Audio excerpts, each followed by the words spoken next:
ಕೇಂದ್ರ ಸರ್ಕಾರ ಈ ಬಜೆಟ್ ಅನ್ನು ಅಮೃತ ಕಾಲದ ಅಕ್ಷಯ ಪಾತ್ರೆ ಎಂದು ಬಣ್ಣಿಸುತ್ತಿದೆ. ಹೌದು, ಕೆಲವು ರಾಜ್ಯಗಳಿಗೆ ಇದು ಅಕ್ಷಯ ಪಾತ್ರೆಯಾಗಿಯೂ ಇನ್ನು ಕೆಲವು ರಾಜ್ಯಗಳಿಗೆ ಬಂಜರು ಬರಡು ಭೂಮಿಯಂತೆಯೂ ಕಾಣಿಸಿರಬಹುದು. ಈ ಬಾರಿಯ 24ರ ಬಜೆಟ್ ಕಳೆದ ಚುನಾವಣೆಗೆ ಮೊದಲು ಫೆಬ್ರವರಿಯಲ್ಲಿ ಮಂಡಿಸಿದ ಮುಂದುವರಿದ ಮಧ್ಯಂತರ ಬಜೆಟ್ನ ಮುಂದುವರಿದ ಭಾಗ. ಭಾರತದಲ್ಲಿ ಬಜೆಟ್ ಅಂದಾಗ ಒಂದು ಬಹಳ ಮಜಾ ಇದೆ.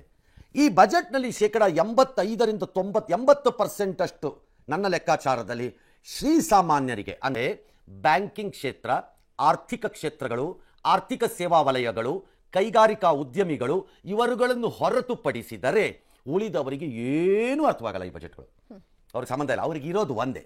ಅದರಲ್ಲೂ ಸಂಬಳದಾರರಿಗೆ ಇರುವುದು ಒಂದೇ ಒಂದು, ಏಕಮೇವಾದ್ವಿತೀಯ. ಅದು ಯಾವುದು? ಇನ್ಕಮ್ ಟ್ಯಾಕ್ಸ್ ಏನಾಯ್ತಂತೆ ಅಷ್ಟೇ. ನೀವು ಹೆಣ್ಮಕ್ಳ ಕಡೆಗೆ ಹೋಗ್ಬಿಟ್ರೆ ಅವ್ರಿಗೆ ಬಜೆಟಲ್ಲಿ ಇದೆಲ್ಲ ಆಗುತ್ತೆ ಅನ್ನೋ ಅರಿವು ಇರಲ್ಲ. ಬಜೆಟ್ ಇಟ್ಟಿದ್ದಾರಂತೆ, ಗ್ಯಾಸ್ ಮೇಲೆ ಇಳಿಸಿದ್ರೆ ಹೆಂಗೆ ಅಂತ ಅದನ್ನು ಕೇಳ. ಹಾಗಾಗಿ ನಮ್ಮ ಬಜೆಟ್ ಅಂತಂದರೆ ನಮ್ಮ ದೇಶದ ಬಹು ಜನರು ಅದನ್ನು ಒಂದು ಆರ್ಥಿಕ ವ್ಯವಹಾರಗಳ ಪತ್ರ ಅಂತ ಪರಿಗಣಿಸಲ್ಲ. ನಮ್ಮದು ಏನು ಅಂತ ನೋಡ್ತಾರೆ. ನಾವು ಇನ್ನೇನು ಬೇರೆ ದಾರಿ ಇಲ್ಲ.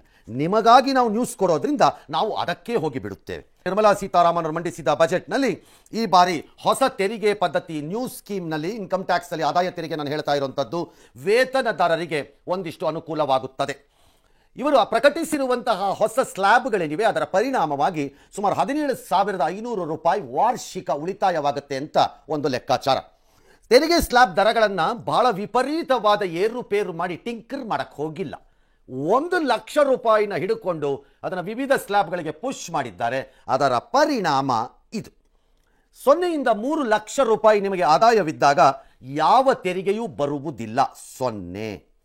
3ರಿಂದ 7 ಲಕ್ಷ ಆದಾಯ ಇರುವುದಾದರೆ 5% ಶೇಕಡ, 7ರಿಂದ 10ಕ್ಕೆ ಹೋದಾಗ 10%, 10ರಿಂದ 12ಕ್ಕೆ ಹೋದಾಗ 15%, 12ರಿಂದ 15ಕ್ಕೆ ಹೋದಾಗ 20%, 15 ಲಕ್ಷ ಮೇಲ್ಪಟ್ಟರೆ 30% ಅಂತ ಹೇಳ್ತಾರೆ.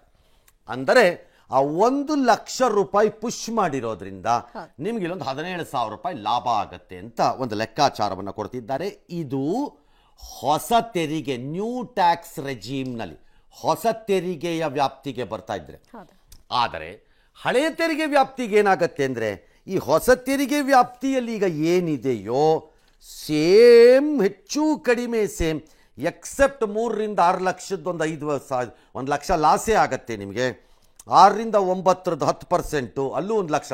ಹಳೆ ತೆರಿಗೆಯಲ್ಲಿ ಉಳ್ಕೊಂಡ್ರೆ ಈ 1 ಲಕ್ಷ ರೂಪಾಯಿನ ಲಾಭ ನಿಮಗೆ ಸಿಗಲ್ಲ. ಈ MTV ಸಿಟಿ ಯುಗದಲ್ಲಿ ಖುಷಿಯಾಗಿರ್ಬೇಕು.